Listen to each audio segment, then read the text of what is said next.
Okay. Well, I'm Peter Rosen, and I was actually an undergraduate in architecture at Cornell. And then I went to Yale for my master's I got my MFA and BFA in '68. And then from '68 to '70, I was what they called a Joseph E. Levine Fellow in Yale Drama School. And what projects were you doing during those years as a fellow? You know, I was a fellow in Trumbull College. The projects there were really just kind of working with students in Trumbull on various issues that were very current at the time, like being tear gassed outside and stuff like that. So it was more of a, very current, newsworthy things that were going on in Trumbull College.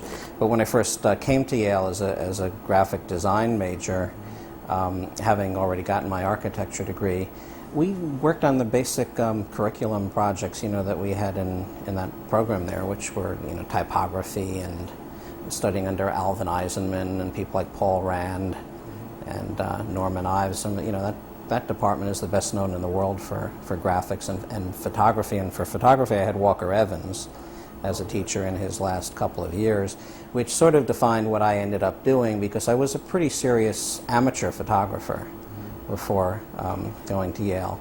But then studying with Walker for 2 years was quite an experience, and that kind of led to film. And by the time I was a fellow in Trumbull College, I was getting students together working on various film projects. I see. So when you went to Yale, you had been doing architecture. You went for an MFA in art. Yeah.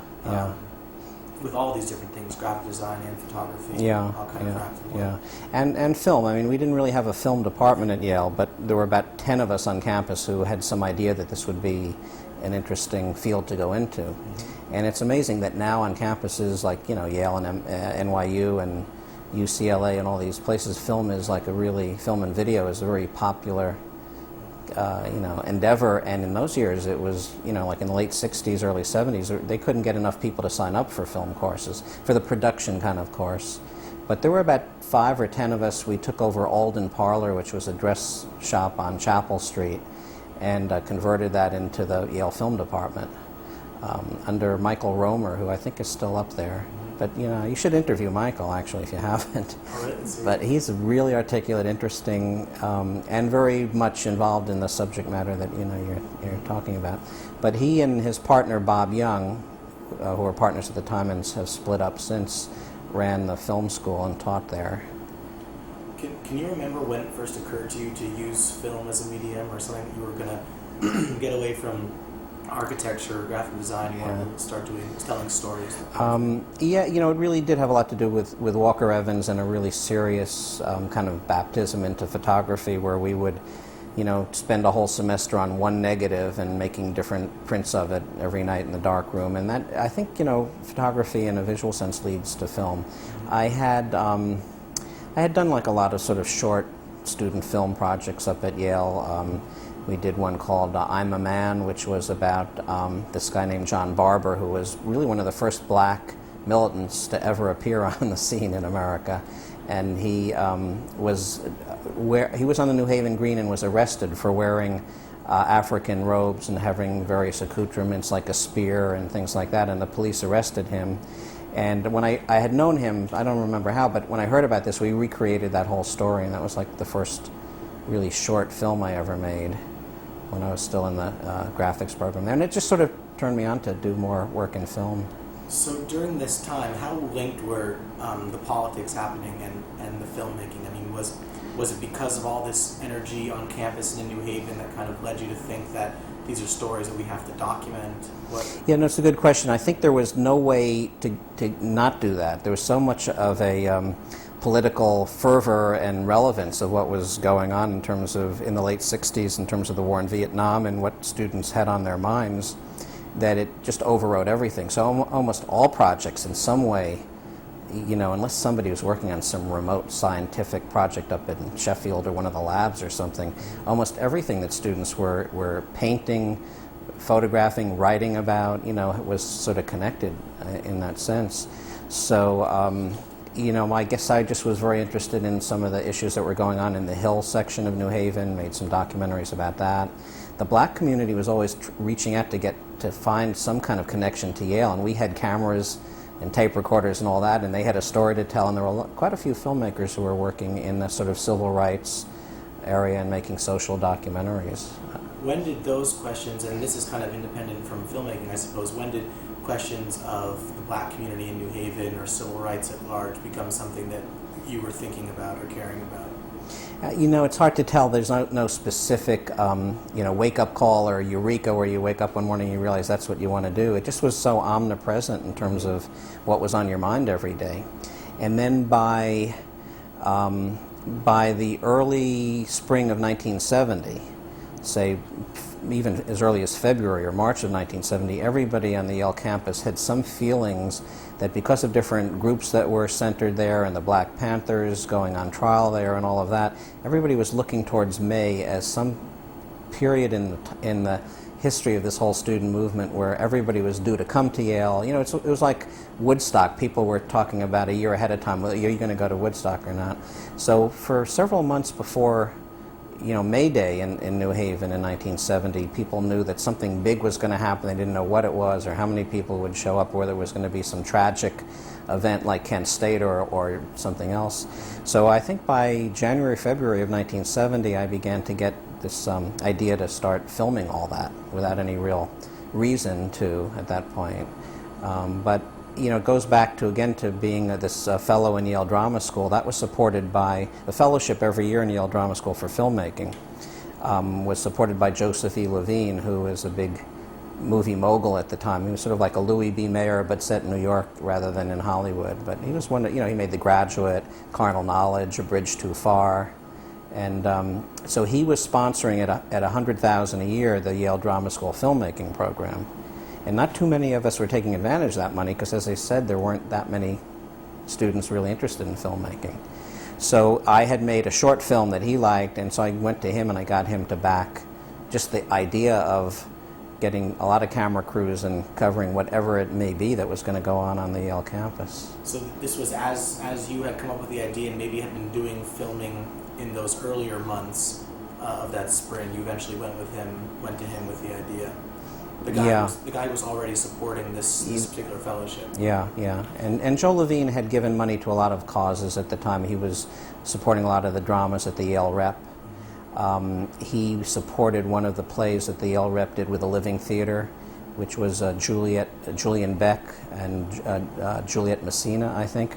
And the Living Theater was a very far-out experimental theater company that was at the Yale Rep, and Joe supported some of their plays.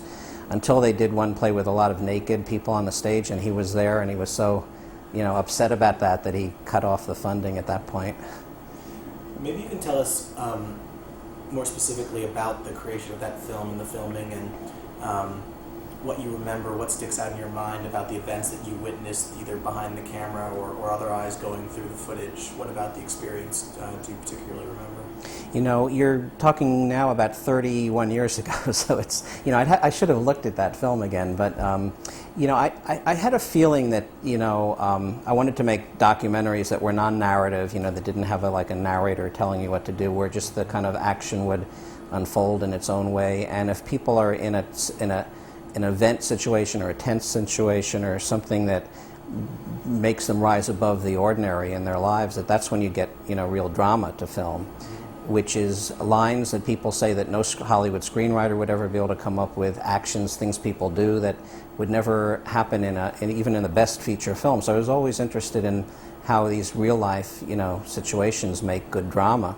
So I guess intuitively saw that, when I knew something was going to happen on the campus, on the New Haven Green several months ahead of time, we just got organized to follow around certain people like Jerry Rubin, Abby Hoffman, Bobby Seale, the lawyers who were representing the Panthers. We picked certain key characters and just had camera crews following them throughout the course of the several months of what happened in May. And then I felt, well, I don't really have an ending to this film. So I remember that I kind of woke up one morning thinking, God, everybody's going home. This is all over with. It sort of was depressing. I mean, this whole group that were our subjects were just leaving New Haven, by, I guess, really after Kent State, which was May 7th. By May 10th, everybody was gone and school was over. But then I had this idea to kind of keep shooting when the Alumni came up, which kind of gave us a last act of that documentary in a way. Right. And their responses to what they had thought would happened on the Yale campus. Now might be a good time to ask about how the particular story of that weekend in New Haven and then things happening sort of at large based around this theme of Black Power and the Panthers and that kind of thing.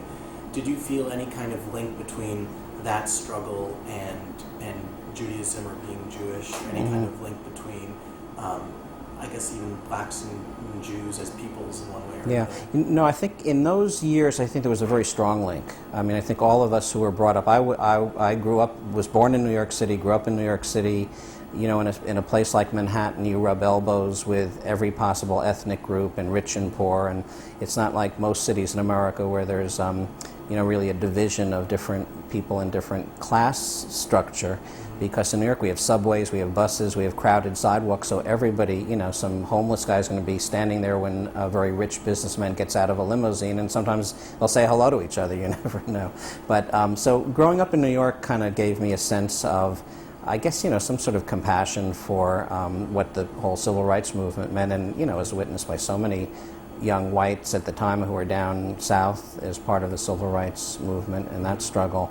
So by going to college, although when I was an undergraduate at Cornell, it's so far removed from the rest of the world up in Ithaca and very cold, I didn't feel that I was really part of the any particular problems that existed in the city. As soon as you come to New Haven, and this was like in 1966 when I showed up there, you really felt that there was a major issue in terms of the difference between the people who lived in the Hill section in New Haven, the black community there, and this incredibly, sort of prestigious university behind some pretty thick walls and gates, although we didn't have locked gates in those days and we didn't have the, pass cards, but you still felt the division there. Mm-hmm. So as a Jew growing up in New York and having, I think, some real sympathy and feeling that, you needed to be part of whatever the civil rights movement was, I'm sure I had a very different feel for that than, say, any other Yale student at the time. Although, there were quite a few people involved in the civil rights movement in New Haven and who were really part of, had a lot of community relations groups going on to help out in problems in the black community who weren't Jewish. Mm-hmm. But I think if you did some research on it, I think a disproportionate share of Yale students who were involved in projects in the Hill section, anyway, of New Haven probably were Jewish. Is that at all linked to the fact that people like Abby Hoffman and Jerry Rubin were Jews as well, that they were involved in that kind of thing? I didn't feel that. I mean, obviously they were Jews, and there was a kind of rhetoric that you could quickly understand, and I got to be friendly with Abby Hoffman pretty quickly, but I'm not sure it's Jew to Jew as much as somebody I just thought was funny and an interesting character and very open, and somebody that I wanted to bring into this film. But, there is a kind of a link between, I think, what Jews historically have gone through over, 2,000 years and, what blacks at that point in this country in the 60s were dealing with. I think there was a kind of, sort of intuitive feel for each other at the time. Mm-hmm. I'm not sure that's the case today as much as it was then. Maybe you could take us through a little bit of what happened once the film was done, because I know the film was actually distributed in theaters around the country and at Berkeley and different college towns and in big cities and that kind of thing.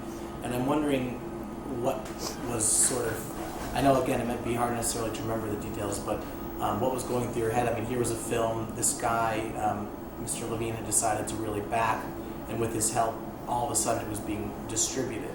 Mm-hmm. And if you could kind of talk to us about how that changed your perspective and maybe how it propelled you into this career. Yeah. Well, it's something that could have happened and did happen in those days. I think it's very rare now that an unknown filmmaker making his or her first film would have a connection to, say, it would be the equivalent of having a connection to a major studio in Hollywood. Would Paramount give you, I mean, at the time our budget was about $200,000, so in 1970s dollars, that's probably $500,000, if not more, maybe $750,000. So for your first film to be backed by a major distributor, Sort of seemed logical then. You know, I had a good idea, and I went to see him, and I knew him from coming, you know, he'd show up at Yale Drama School once in a while. It seemed like just the natural thing to do. It's like 1,000 to 1 chance now that a young filmmaker could go to Warner Brothers and say, you know, here's my idea, give me, you know, $1 million. But so that was, in a sense, I think, just par for the course at the time, when a lot of young people like Marty Scorsese and Brian De Palma, Steven Spielberg were pretty much starting out, had access to some, you know, funding to make their first films. It was, because it was done for Embassy Pictures, which became Avco Embassy when Avco Corporation bought them. They were a major distributor at the time. Because they had the rights to the film since they paid for it, it was just part of the contract that they would distribute it to different theaters, and where it did well was in college towns like Ann Arbor and Berkeley, and played in New York for a while. And then it ran in New Haven, from what they tell me, for years at the York Square Cinema. I think I think it played there for like about 12 months straight in the York Square Cinema in 1971. You know, it seems like it did get a really good audience. And then about 10 years later, PBS did a series called The 60s Legacy, which included that film and one of Michael Romer's films, Nothing But a Man, a couple of films, I think a film that Penny Baker and the Maisels did, a film on Dylan. So it got good exposure on television after that. So was it this experience that really pushed you into documentary as a career, as opposed to architecture or graphic design or all the other things that you've been doing up until then? Yeah, well, you know, as I said before, I just always think that idea of real drama and things that people say unexpectedly at unexpected moments is what I've always been kind of interested in, you know, capturing as a filmmaker. So documentary was what, you know, interested me more than going into other areas. Like architecture, I feel, you know, I'm actually working with a lot of architects now on something, but I felt I never could make a living at it because you end up doing drafting details all day long in some big office for years and years before you actually design anything. And in school, you're kind of made to believe that you're going to be another Le Corbusier as soon as you graduate, and that doesn't happen in architecture. On the other hand, filmmakers, like writers or painters, nobody's really standing in your way of doing whatever you want to do, as long as you do have to find some funding for what you're doing, but not $50 million, which is what a major building costs to build. Right. So it seemed to have more, you know, opportunities for me creatively, and then, as I said, I was very much interested in photography, and photography just, you know, led to documentary film. And that movie did kind of, I think everybody has to start with one. You need some major project that gets a lot of attention to start on, and then people were coming to me for other things after that. So is that how it started? You started your own company essentially in 71 or 72? Yeah, right after we finished Bright College Years, I opened up a small office in New Haven on Crown Street. I had done, and I was doing news pieces about the arts for Channel 8 in New Haven, and kind of had a small company, did some local commercials and things like that. But by 73 or 74, I thought New Haven was kind of limiting in terms of what, you know, jobs you could really do. So since I always wanted to come back to New York where I had lived before going away to college, just opened up an office in the Film Center building in New York by 74, 75 or so. And in those years, you could get a lot of government work from government contracts, because almost all of the 12 government agencies were commissioning documentaries on very interesting subjects, not pedantic training films as much as things about you know, America to show overseas. We did films for the National Park Service, for their exhibit centers, things like that. And you didn't have to have a huge reputation or funding for that. You just sent in your proposal and bid to the government, and they chose you if they liked your proposal and if your budget wasn't too high. So it was a really good way to start out as a filmmaker, which, again, unfortunately, I don't think young people have right now. I mean, it's really, you know, tough to put a project together and figure out where the money is going to come from there's no real government support. There's no support from broadcasters for, you know, for documentaries. But that was a way to get started, and I did a lot of films for different government agencies. These are ideas that you would actually come up with, or something? No, they would have the idea. They would like list them in the Commerce Business Daily. Would have every day a list of what documentaries the government was interested in making and who would want to send in a proposal. You'd have to tell them how you would do the film, but they would say, we want a film about Sunset Crater in Arizona to show at the National Park Visitor Center. Right. But then you'd have to think of something clever, like I did that one with a little boy sitting around a campfire with his father, and as he's kind of falling asleep and looking into the flames, that dissolved into the mechanism of what made that volcano work. So you have to have good ideas for them. Right. And those were all, it was a very good experience because all those things were shot in 35 millimeter or 16, and had decent budgets. I mean, you had to make sure you weren't so high that they, would be accused of eliminating lower bidders on these things. Right. Elaine and I were noticing that a lot of the films you've been doing do involve architecture and musicians. And I'm wondering how those two fields became sort of niches that you... Well, I started, actually, that leads into the next thing. When I was doing a lot of government work, we began to do documentaries for USIA, United States Information Agency, and they had a series called Reflections, which were hour-long portraits of famous Americans who had reached a real eminence in their career, who we could then show to people in other countries to show that we had these types of historians and writers. And one of those films that I did for them was on Leonard Bernstein, and that was done by 79 or 80. So from that point on, I began to do mostly music because people had heard about this film on Bernstein, they liked it. So other musicians like Isaac Stern and Yo-Yo Ma and people like that, I began to work with after working with Bernstein. So that project again opened up sort of doors for me in the musical community. We did a lot of concerts and music videos and things like that, in the same way that, say, doing a film for Joe Levine that got distributed as a feature-length documentary around the country opened up some doors. And that was sort of like about 10 years later. So really between 1980 and now we've been doing mostly music projects, but then by mid-1990 I had a chance to do a film about I.M. Pei, the architect, and we went all over the world with Pei, and then did another film about a project of his in Japan, the new Miho Museum, and that's led into some other work we're doing in the early planning stages on architecture. Now, is a film like that about I.M. Pei, does that already have a distributor sort of in place, or it's for a television series? Yeah, no, that was done for PBS. I guess they had begun to think about a new series called First Person Singular, which dealt with, like Reflections at USIA, portraits of famous Americans. And even though Pei was born in China, he came here when he was 17 years old, so they considered him, he has a dual citizenship. Right.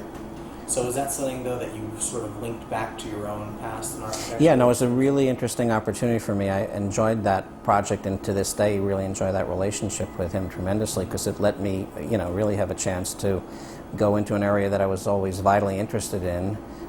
It's really hard work getting your architecture degree, because architects work all night. It's just tradition. They're on charrette. They work all night. Then you sleep for a few hours in the morning, then go to classes, then come back to the drawing board. So it's really hard work, and I always sort of regretted not, being an architect in a way, and having a chance to work with Pei, who I always kind of admired from afar, but to be able to work with him really closely was one of the more rewarding projects. And that's why it's sort of like a good profession, because every project has its own reward, in terms of meeting somebody new who's just an incredible person, or being in a part of the world that, you would have never had a chance to go to if you just were on vacation or something. Is there another project that comes to mind as one that you were particularly excited about and engaged in? It's the kind of film that you would want to do for free, even. You would do it for nothing, because it's just the kind of thing that you... There was a time, as I guess you kind of, move through a profession, you take on more and more responsibilities, and there are more people relying on you and stuff like that. So right now I probably couldn't just do some labor of love for nothing, but there were a few projects. We made a film on Toscanini, a famous conductor, almost on spec, because I just thought it was a wonderful idea, and I had met his grandson who had all kinds of family home movies, so we made that film just because it was a labor of love. And a few other things are like that, but I find that most projects that come my way are things I'd want to do anyway, so it's just a little bit better if somebody's paying you to do it. And I haven't been in a position where I've had to do things that I don't want to do. I mean, then if it's not fun anymore and not rewarding and something new each time, you kind of figure out that maybe you should be doing something else when that starts to happen. Yeah. So in a way, almost every project we've done is a labor of love, and I've done so there's some very rewarding people you get to meet. Like I've worked really closely with Van Cliburn on these piano competition films that we do, and so it's I really kind of have most of the people that I know and really respect. I've had a chance to work with pretty closely. If you were to, and this is sort of just kind of this is not a biographical question as much as just a question, more of a hypothetical kind of question. If you were to kind of pick a topic of a film today that has the same sort of political weight as what you did back in the late 60s, early 70s, what kind of subject would that be, and how much of everything that's been happening in the last month or so affects how you view that kind of filmmaking?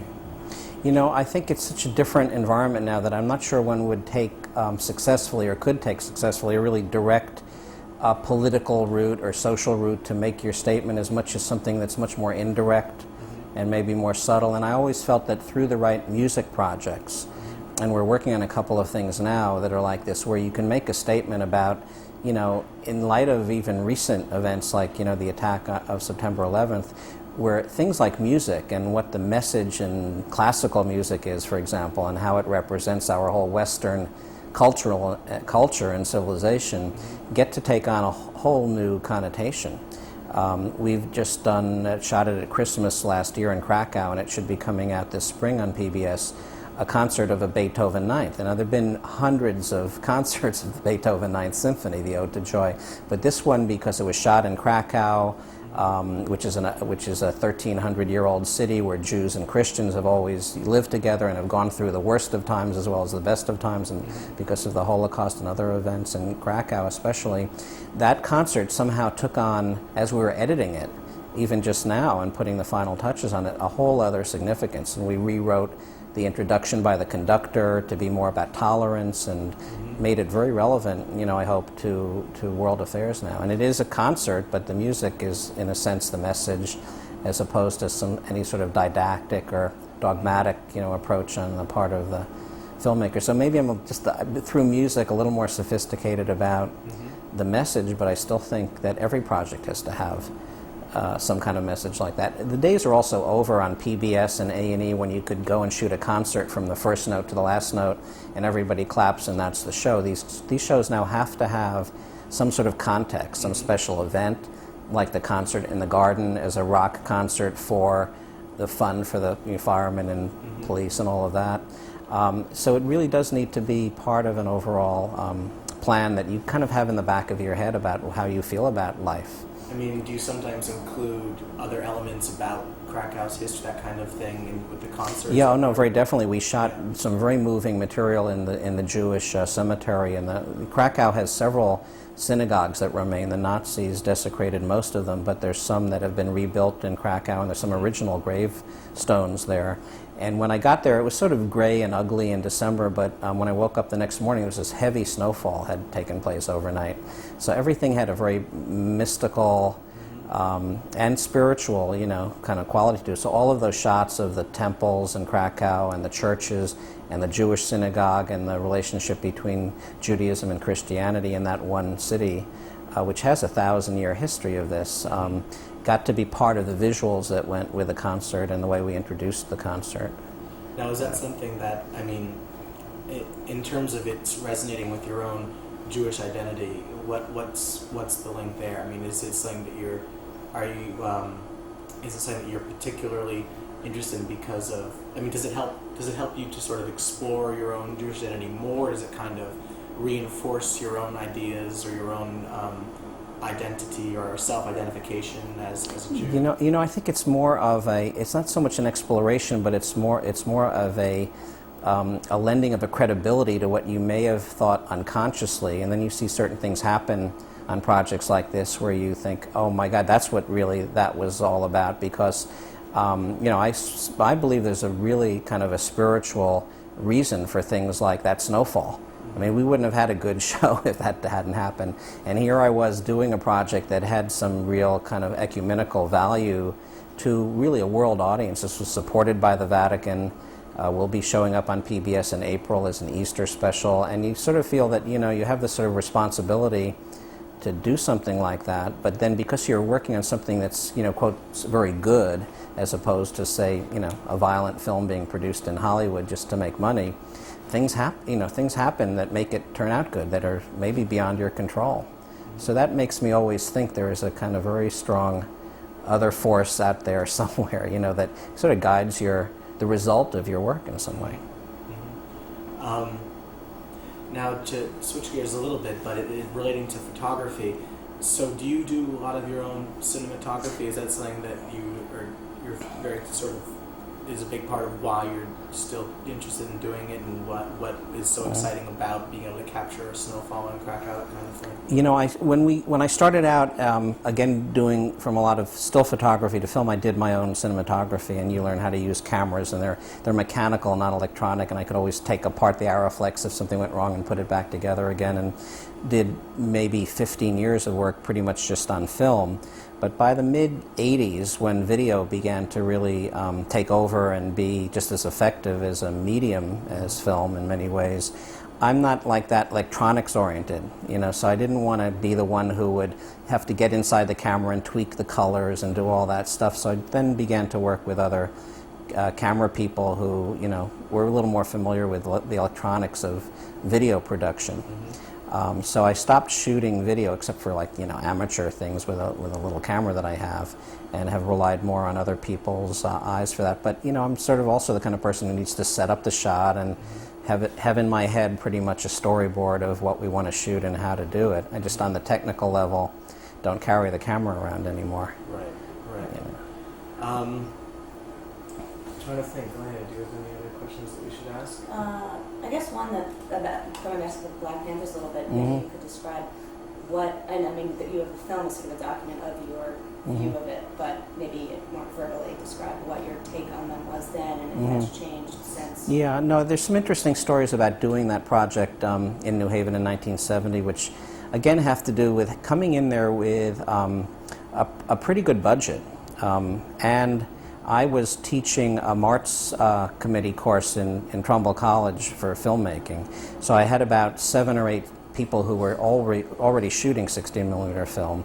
And we got enough cameras and other gear up there, so it was me shooting the main camera, but I had about 5 or 6 other crews doing camera and sound. And so because we were organized, and we were probably the basic media coverage of that event. I know there's some news crews up there, but nobody else was doing this every day. I had to be like the producer of not just our film, but like the events in some cases. Bill Coffin sometimes came to me and said, you know, we're going to do this march tomorrow at 10. Is that going to work for you guys? You know, and the Panthers too. I mean, you know, we actually paid Jerry Rubin $3,000 and Abby Hoffman $3,000 to be in the film. And because, I mean, that was like their fee. We probably didn't have to do that because they were in a public forum and anybody could go and shoot what they were saying. But we were making a commercial film that a big company was going to sell and distribute and make money, and I wanted to make sure that the release was signed with some sort of legal backing to it. So that's the fee we agreed and got from Joe Levine to pay them. But because we paid them that fee, we had a little bit of control over what we wanted to shoot in some cases.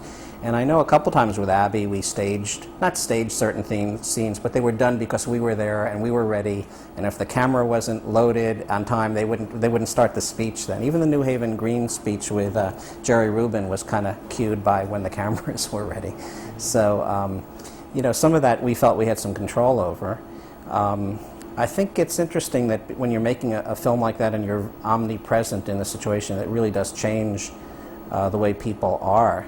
But I think by the time 50,000 people were on the New Haven Green on May 1st, it got so big that, of course, we were just, you know, part of the media group there. But in the early days of that, things were done for the film and for the camera that actually were in the public forum as though they were spontaneous events. There's a picture in that review I showed you from the New Haven paper that's actually a production still of of Jerry Rubin shot for the film that went out on all the news media as though that's when he was actually giving the speech. Right. Stuff like that happened a lot. So we did have a really kind of interesting relationship with the subjects of that, and the Panthers were very open and willing to have us shoot almost anything that they did, and I think they were very smart. I mean, they saw the media potential of the consequences of their trial, which wasn't a fair trial, and they really had a good statement to make. And so I think as far as they were concerned, the more cameras, the better. But with Abbey, I got to know him pretty well, and a lot of things in that film with him were kind of just because we knew each other and stuff like that. Well, it makes me think just about the link between events and media in terms of one shaping another. I mean,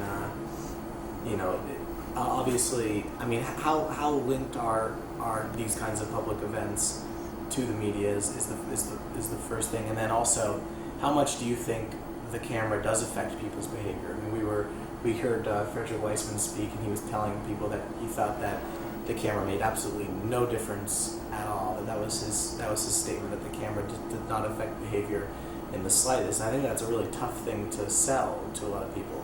Yeah, I think we figured out some things about that in this last project we did, which was it was just on PBS last week on the Van Cliburn piano competition. It was called Playing on the Edge. And we had 30 young pianists in Fort Worth to follow around for 3 weeks. And I knew I would be changing their lives, and nothing would look real if it was like older people on the crew. And what I did was I went to the local college there at TCU, Texas Christian University, went to their film school, hired 9 student camera people with the little Sony PD-150s and assigned them each to pianists their own age. They all were in their 20s. Because those relationships got to be very personal, some of that footage was very real, and we used a lot of it. I can't see that a Fred Wiseman and a sound man and a lighting technician and all that don't change the scene entirely. I'm sure they do. But I think it can work if the camera is really, after a while, really gets to be part of the scene. And some of the pianists we were working with at first said, I don't want a crew around, this is not, even in my private moments, I don't want anybody here. After a few days, they really got used to somebody their own age shooting them and became really friends with them, and would even call up in the middle of the night and say, guess what, I'm going to go out and for a walk, and you maybe want to get some cool shots, I'm going to go down to a bar or something. Mm-hmm. These things got shot because they all became friends. Right. And without that, I think you do change reality entirely. Yeah. What else? I think that's it. Okay. The one last question that we've been asking people is sometimes the toughest question, but if you have any message at all to Yale students today, whether it's about filmmaking, whether it's about what they're involved in, or anything at all, that you would say to kids studying, whether they're in the MFA program or undergraduates or in Trumbull College or I think you have to take chances. I mean, I find that today's younger generation are very hung up on their future. They think, well, gee, when should I get married, and when will I have enough money to have kids? And everything is like so planned out so carefully that you can end up waiting too late, for things to happen or to take certain opportunities that might really help you later. In our generation, with the Vietnam War raging, I guess it must have been like what baby boomers experienced, their parents experienced in World War II. It was like a pending end of the world situation almost, at least we thought, that you would basically do anything, because it didn't matter what the consequences were. So people were getting married when they were 21 years old and had kids when they were 23, which is sort of, my case. And it wasn't like you had to plan this out. It just happened.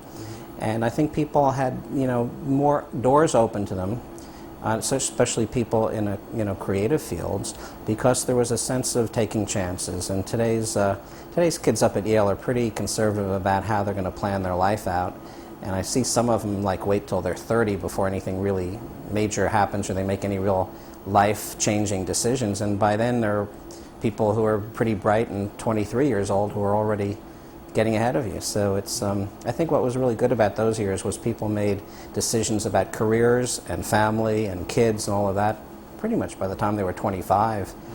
You know, it was just that attitude of whoever you would meet, you would kind of, you know, you could fall in love right away. And actually, and we didn't have AIDS as something that's on everyone's mind, so relationships got to be intimate very quickly. If not the same day, you'd meet somebody.